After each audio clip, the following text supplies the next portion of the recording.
Volám sa Eva a som šéfredaktorka časopisu pre Slovákov v Írsku, Slovak in Ireland. Dovoľte mi, aby som vás privítala v týchto nových priestoroch krajanského domu pre Slovákov v Írsku, Slovak in Ireland House.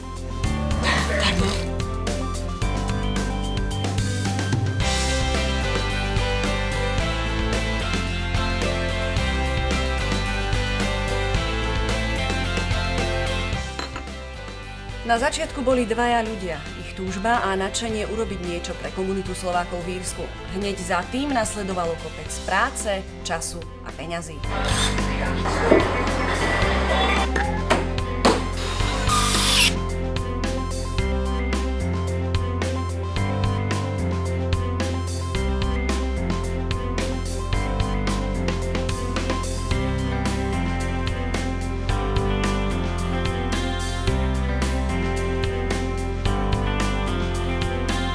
Jún je dobrý mesiac.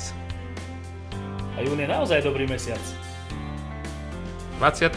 júna sme otvorili Slovak Point v Dubline 8. júna v Belfaste a v júni tohto roku otvoríme Slovak in Ireland House v Dubline. Nájdete tu redakciu časopisu, slovenskú knižnicu v Írsku a okrem toho chceme poskytnúť tento priestor aj iným krajanom, aby sa tu mohli stretávať.